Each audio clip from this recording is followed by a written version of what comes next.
Baik, assalamualaikum warahmatullahi wabarakatuh. Waalaikumsalam warahmatullahi wabarakatuh. Selamat pagi teman-teman. Pagi. Bagaimana kabar kalian semua? Sehat. Alhamdulillah baik. Sebelum kita mulai pembelajaran, kita akan absen terlebih dahulu. Hari ini siapa yang nggak masuk? Erlambang, kenapa nggak masuk? Sakit. Saya Erlambang dan siapa lagi yang nggak masuk? Dimas, kenapa? Dan Ilham kenapa? Ilham izin ya Pak. Izin? Izin juga. Ah. Oke. Baik, hari ini kita akan mempelajari tentang hakikat konstitusi dan urgensi konstitusi. Namun sebelum kita bahas dulu yang minggu lalu. Ada yang masih ingat? Minggu lalu kita belajar apa? Identitas nasional Pak. Identitas nasional. Jadi singkat aja, identitas nasional itu ciri-ciri dari sebuah negara itu biar agar membedakan negara satu dan negara yang lainnya. Contoh kita di Indonesia, ciri-ciri apa, kita punya undang-undang dasar 1945, kita punya Pancasila, punya bahasa Indonesia gitu.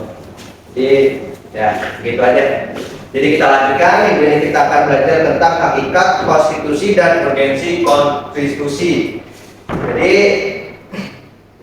konstitusi dulu kita bahas.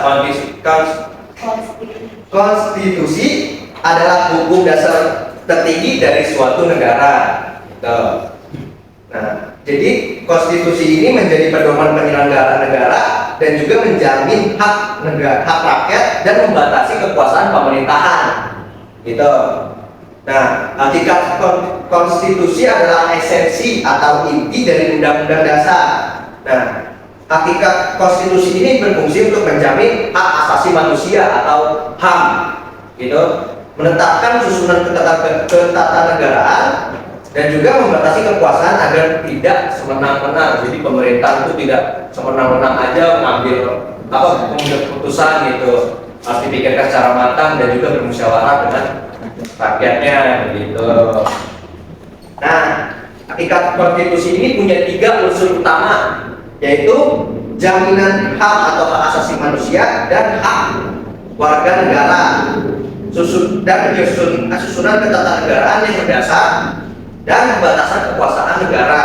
Nah, dengan unsur-unsur ini, negara itu unsur-unsur ini memastikan agar negara berjalan secara adil dan demokratis. Tuh. Nah, ada 3 ahli yang mengartikan konstitusi ini. Yang pertama ada Herman Heller. Nah, menurut Herman Heller, konstitusi bukan hanya undang-undang dasar, tetapi mencerminkan kehidupan politik masyarakat, begitu. Nah, ada menurut Kacewir, konstitusi adalah kumpulan aturan yang mengatur jalannya pemerintahan. Yang ketiga ada Ferdinand Lassalle. Nah, menurut Ferdinand Lassalle, konstitusi itu dibagi menjadi 2, konstitusi sosiologis dan juga konstitusi yuridis. Nah, konstitusi sosiologis itu adalah hubungan kekuasaan nyata dari negara ke masyarakat. Nah, sedangkan konstitusi yuridis adalah naskah hukum yang tertulis gitu. Nah, fungsi utama dari konstitusi ini adalah membatasi kekuasaan pemerintah gitu, melindungi hak asasi warga negara, mengatur hubungan antar lembaga negara, mewujudkan check and balance gitu. Urgensi konstitusi bagi warga negara itu membatasi kekuasaan atau mencegah kekuasaan absolut, menjamin HAM atau hak asasi manusia, yang memastikan hukum bagi rakyat dan juga bagi pemerintah itu sama, jadi tidak membeda-bedakan hukum gitu, tidak tumpul ke bawah, tidak tajam ke bawah, tumpul ke atas begitu. Nah, konstitusi juga menjadi sumber hukum tertinggi di suatu negara. Nah, menjadikan juga identitas dan ciri-ciri suatu bangsa, penentu tujuan negara. Tuh.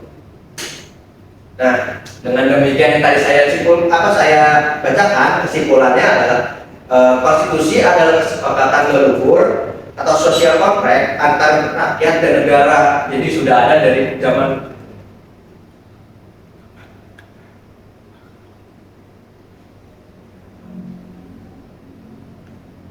Nah, jadi konstitusi adalah kesepakatan luhur atau social contract antar negara, rakyat dan negara. Jadi dari zaman dahulu juga sudah ada yang namanya konstitusi. Dari awal negara dibangun sampai sekarang itu sudah ada dari awal dibangunnya negara, suatu negara.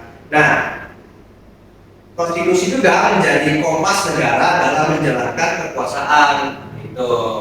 Tanpa konstitusi di suatu negara, nah negara itu akan menyalahgunakan suatu pasal. Jadi pemerintah tidak memikirkan rakyatnya dan hanya memikirkan diri sendiri, membuat peraturan yang semena-mena. Nah, juga hak rakyat bakal diabaikan, ya nggak peduli rakyatnya mau gimana pun gitu. Jadi mereka bakal dikekang oleh pemerintah, bakal diatur oleh pemerintah.